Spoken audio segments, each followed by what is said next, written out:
Igumanusab sa atong patanon, buutan og matinabangong gobernador, Honorable Gerald Roger Espina. And of course, the Honorable Board Member sa Primero Distrito sa atong probinsya, Board Member Roslyn Espina Palas. O kauban ang ubang mga Board Member sa Primero o sa Segundo, BHWs, PNS and Child Development Workers. Ladies and gentlemen, maayong buntag kanatong tanan. Good morning! Okay, so dili na nato langanon, atong ihatag ang microphone sa atong mapinanggawag na gobernador sa atong probinsya para sa iyang welcome message. Ladies and gentlemen, Honorable Gerald Roger Espina.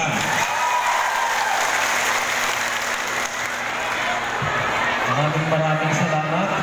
Una po sa lahat, of course, kasama rin po natin sa ating harapan po ngayon ang ating pinalangga na Congressman sa Lone District of Pilipinas. Walang iba po ang nagbibigay ng tinuod na pagmamalasakit sa probinsya para sa ating lahat na mabisita po tayo ng atong mga paunahing mga bisita na nandito po ngayon.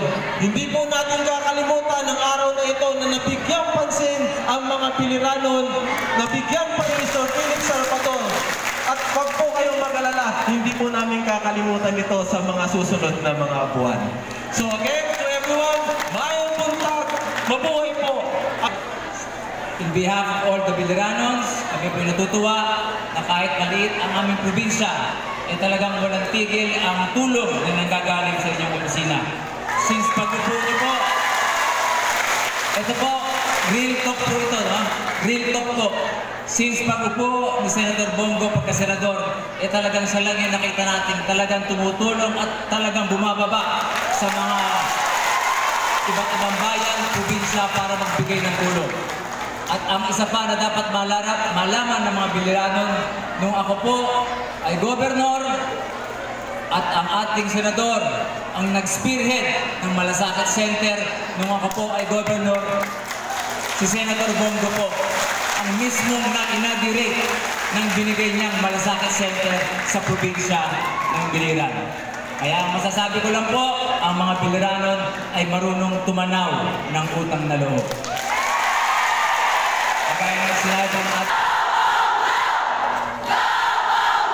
Alright, thank you so much.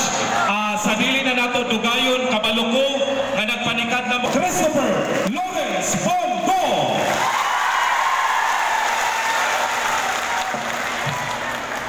Mayong buntag sa inyong tanan.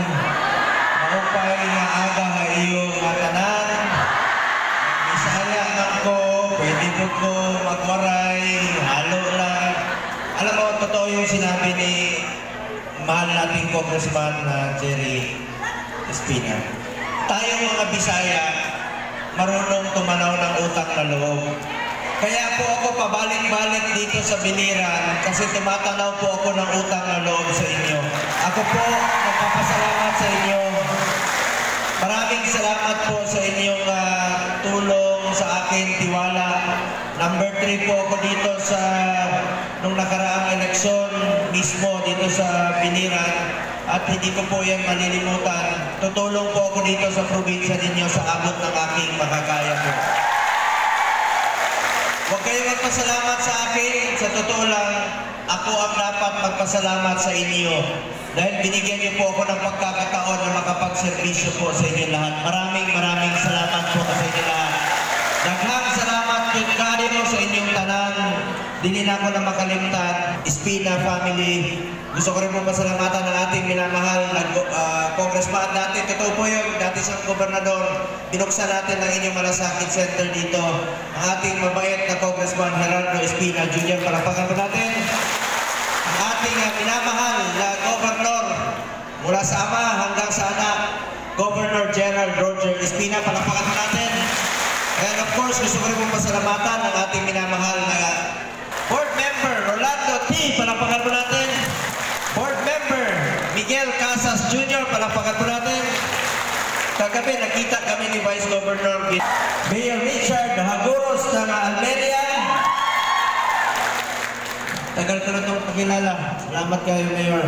And of course, ang ating Mayor ng Kaibiran, Ma'am Mayor Rodessa Revita. Salamat kayo.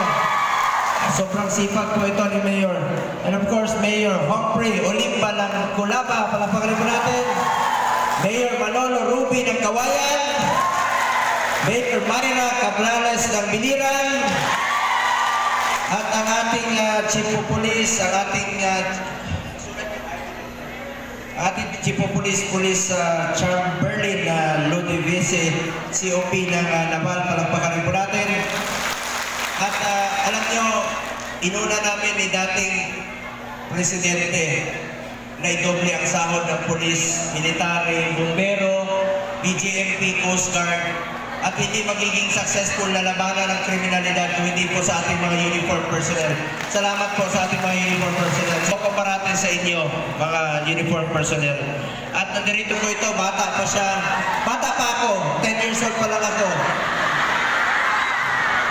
Para dito sa Davao City, alam nyo, sa kakabalik niya ng Davao, kasi gusto niya gawing pelikula ang buhay ni former Mayor, former President Duterte. Pero wala niya napubos, hindi niya napilit. Sa kakabalik niya ng Davao, nakapag-iwan siya ng 4 na anak sa Davao.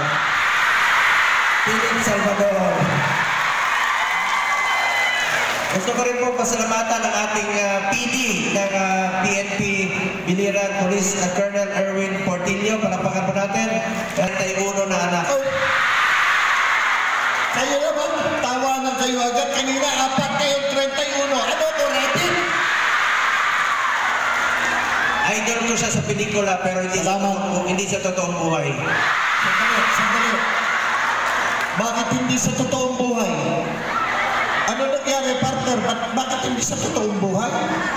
Ang dami mong anak. Sus! Oh, talaga. Alam, katulad mo si Philip Salvador, 71 anyos na lang.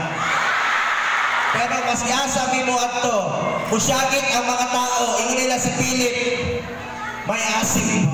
Pareho karong adlaw natay abrihan nga Super Health Center po dire sa inyong probinsya sa Biliran.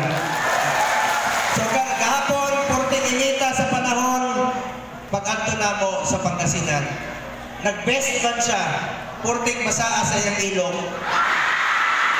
Tinuod yun, may asim pa ang iyang ilong. Ay! Akit kayo dito, yakapin niyo ako, bango lang ang mga ano niyo. Sus, Ginoo! Kung ayaw mo kag-goal, ipalitan na ako sa tawas. Ay! Talaga. Butan na na siya. Muna, ang tawag namin siya si Mr. Epic. Alam niyo naman po, balik-balik dito si Senator Bongo, di ba? Kasama ako, di ba? Kaya alam ko yan. Kasi alam nating lahat ng mga Pilipino na si Senator Bongo ang kauna-unahang senador na naglapit ng gobyerno sa pinakamahirap na mahirap para hindi na mahirapan pang umabot sa gobyerno ang mga mahirap. Yan si Mr. Malasakit. Ginansagan niya ako, Mr. Epektibo. Ang sambayanang Pilipino, pinansagan siya, Mr. Malasakit. Totoo naman po. Totoo naman po. Ilang dekada na administrasyon ang dumating. Meron ba nag-isip ng Malasakit Center para sa inyo? Wala! Si Senator Bongo, inisip agad yan kasi takot magpa-check up, takot magpagamot ang mahihirap kasi walang pera. Pero nung magkaroon kayo ng Malasakit Center, 166 na po ang Malasakit Centers all over the Philippines ngayon. Lumakas na ang loob ng mga mahihirap upang magpa-check up at magpagamot. Yan si Senator Bongo at hindi po siya mituton kasi po congested na ang mga ospital. Nag-isip na naman ang ating matalino, pinakamasipag, pinakamagaling na senador ng Super Health Center para sa inyong lahat.